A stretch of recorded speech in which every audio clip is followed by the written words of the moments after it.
പിതാവിന്റെയും പുത്രന്റെയും പരിശുദ്ധാത്മാവിന്റെയും നാമത്തിൽ ആമേൻ. എൻ്റെ പ്രിയപ്പെട്ടവരെ, സെപ്റ്റംബർ 3 ബുധനാഴ്ച അമ്മയോട് ചേർന്ന് പ്രാർത്ഥിക്കാം. അമ്മേ പരിശുദ്ധമ്മേ, അമ്മേ പരിശുദ്ധമ്മേ, ദേവമാതാവേ, ദൈവമാതാവേ, കൃപാസനത്തിലൂടെ ഞങ്ങൾക്കും ഞങ്ങളുടെ ദേശത്തിനും അമ്മ മധ്യസ്ഥം തേടി തന്ന എല്ലാ അനുഗ്രഹങ്ങൾക്കും കൃപകൾക്കും ഞങ്ങളിപ്പോൾ ഹൃദയം നിറഞ്ഞ നന്ദി പറയുന്നു.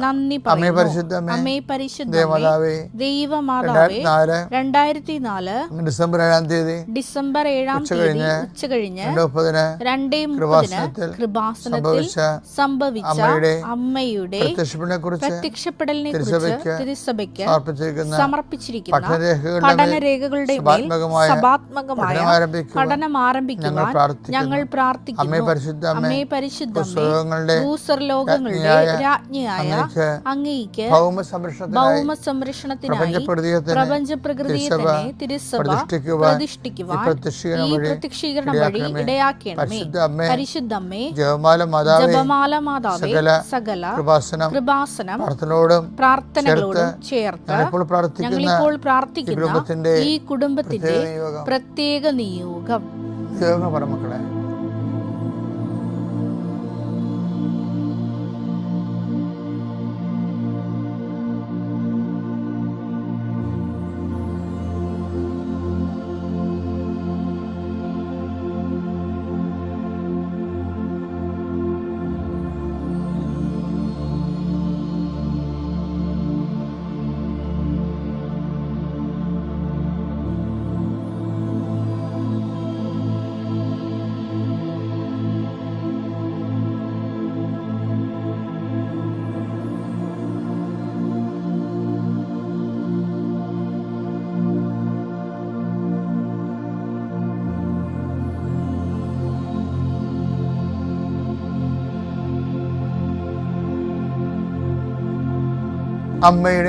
അമ്മയുടെ പ്രത്യക്ഷീകരണത്തിന്റെ ഈ അനുഗ്രഹവേളയിൽ ഞങ്ങൾക്ക് സാധിച്ചു തരുവാൻ കനിയണമേ. വിശ്വാസ പ്രമാണം. സർവശക്തനായ പിതാവും ആകാശത്തിന്റെയും ഭൂമിയുടെയും സൃഷ്ടാവുമായ ദൈവത്തിൽ ഞാൻ വിശ്വസിക്കുന്നു. അവിടുത്തെ ഏകപുത്രനും ഞങ്ങളുടെ കർത്താവുമായ ഈശോമിശിഹായിലും ഞാൻ വിശ്വസിക്കുന്നു.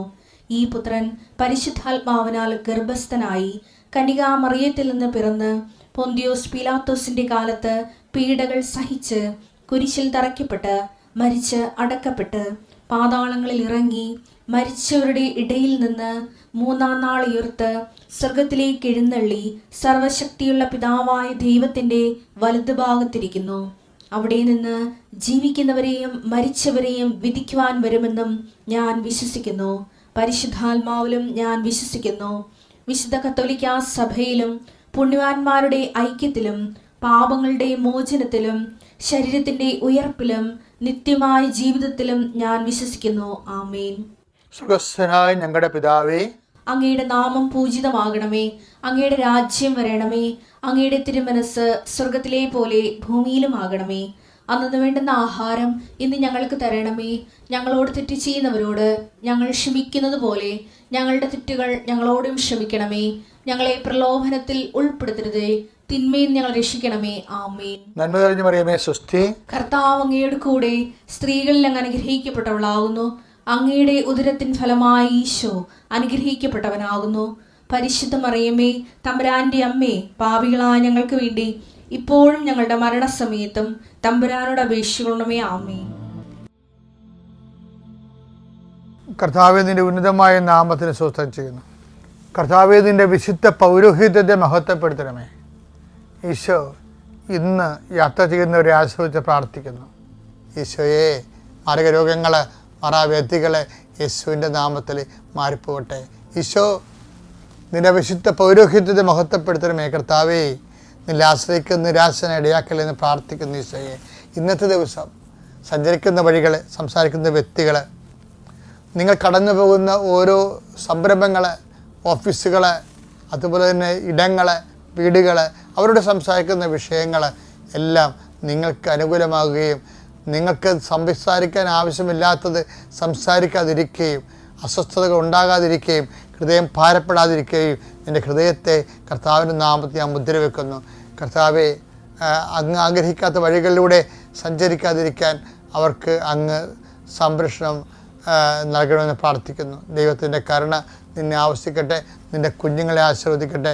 നീ ഏറ്റെടുത്തിരിക്കുന്ന എല്ലാ വിഷയവും, വിദ്യാർത്ഥികൾ എന്ന നിലയിൽ നിങ്ങൾ ഏറ്റെടുത്തിരിക്കുന്ന ഉത്തരവാദിത്തങ്ങൾ, നിങ്ങൾ കണ്ടുപിടിക്കേണ്ട സബ്ജക്റ്റുകൾ, കോഴ്സുകൾ, സ്ഥാപനങ്ങൾ, അതുപോലെ തന്നെ രാജ്യങ്ങൾ എല്ലാം നിങ്ങളുടെ മുമ്പിൽ വെളിപ്പെട്ട് വരാൻ ഇടയാക്കട്ടെന്ന് പ്രാർത്ഥിക്കുന്നു. നിത്യം പിതാവും പുത്രനും പരിശുദ്ധാത്മാവായ സർവ്വേശ്വരൻ നീക്കുവാമേ. നിങ്ങൾ കുടുംബത്തിന് വേണ്ടിയും കുഞ്ഞുങ്ങൾക്കും ചെയ്യേണ്ട കാര്യങ്ങളെല്ലാം നിങ്ങൾ കർത്താവിൻ്റെ തിരുസന്നിധിയിൽ ദൈവമഹത്വത്തിന് വേണ്ടി കാഴ്ചവെക്കണം.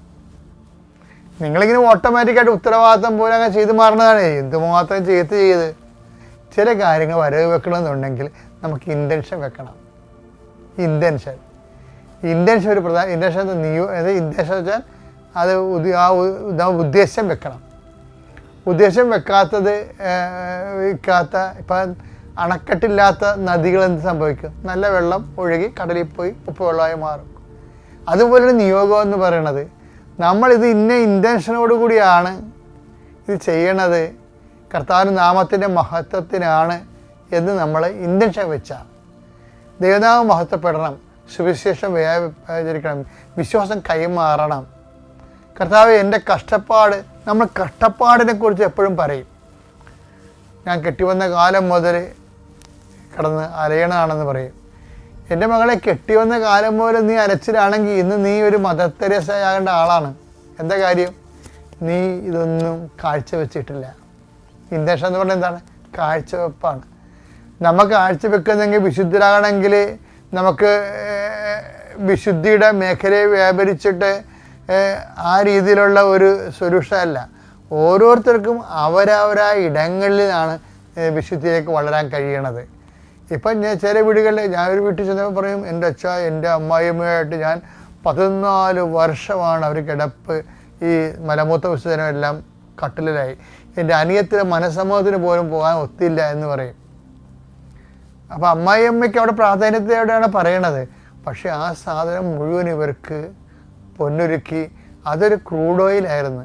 അതിന് ഏവിയേഷൻ ഓയിലാക്കി മാറ്റുന്നത്, പ്യൂരിഫിക്കേഷൻ നടത്തി കഴിഞ്ഞാൽ അതെങ്ങനെയാണ്? ഇൻറ്റൻഷൻ കാഴ്ചവെപ്പിലൂടെയാണ് പ്യൂരിഫൈ ചെയ്യുക. ഒരു ഇൻറ്റൻഷനെ പ്യൂരിഫൈ ചെയ്യണം. ഇപ്പോൾ നമുക്ക് കിട്ടുന്നത് എന്താണ്? Crude oil.